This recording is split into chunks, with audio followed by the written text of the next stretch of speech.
Nádhera, pokoj, ticho.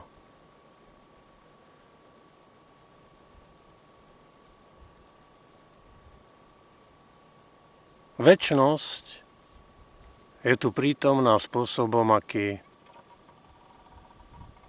sa nedá precítiť nikde, v žiadnych iných podmienkach. Planina je priestor, kde človek, či už zámerne alebo poblúdený, nájde stratenú rovnováhu. Planina je priestor, kde nie je nevyhnutné rozmýšľať o sebe. Je to priestor, kde sa dá nerozmýšľať. Ešte aj sústredeným počúvaním dôjdete do stavu nepočutia a dotykom so zemou dôjdete do stavu mimo gravitácie. Takéto stavy umožňuje planina iba vo chvíľach výraznej, precítenej, bdelej prítomnosti. Bdelo prežívať prítomnú chvíľu, sústredene uniknúť pocitu reality a byť tak reálny, že sa to dotýka až abstrakcie. Ako si takto pravdepodobne začína cesta do nekonečna. Na planine v takýchto chvíľach hlbokého ticha, pokoja a priestoru som si uvedomil, že nekonečno a večnosť sú súčasťou každej živej bytosti.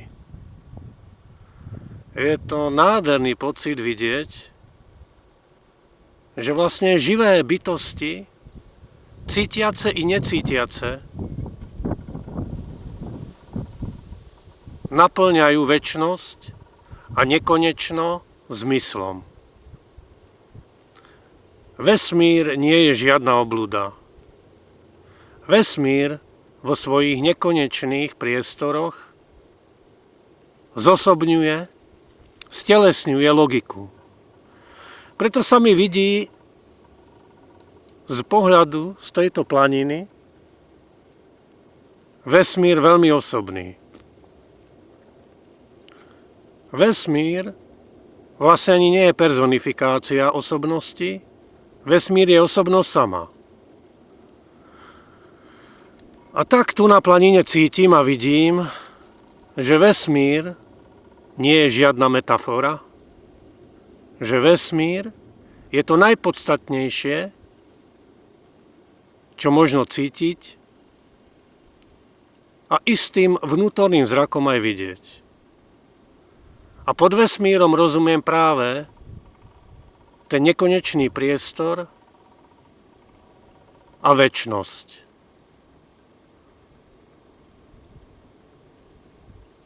Je dobré, že vo vesmíre sa nachádzajú aj takéto miesta ako planina,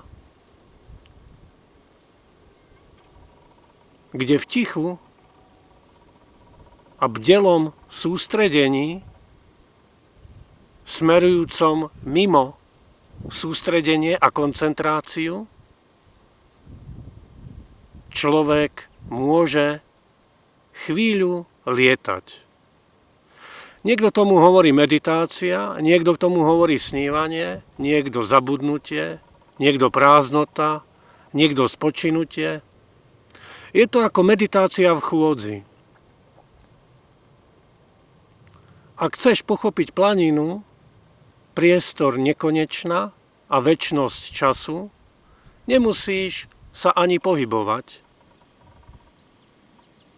Nemusíš ani cítiť, ani vnímať. Stačí len spočinúť. Mám rád planinu, pretože tu sa koncentruje v tom zvláštnom nadreálnom zmysle slova minulosť, prítomnosť a budúcnosť na jednom priestore, ktorý vyžaruje silnú energiu.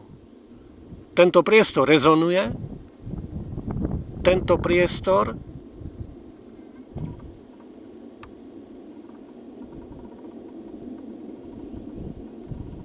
prináša nové poznanie o podstate všetkých vecí, časov a javov.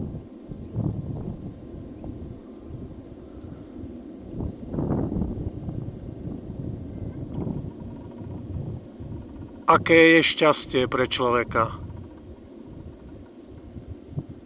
môcť byť v jednote s takýmto priestorom. Pravdepodobne tam smerujú naše kroky po smrti.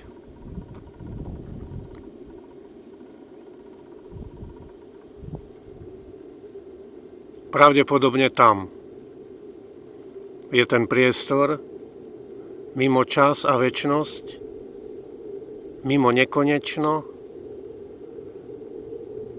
mimo cit a necit, mimo život, mimo človeka, možno i mimo dušu, a pritom je to priestor tak úžasný.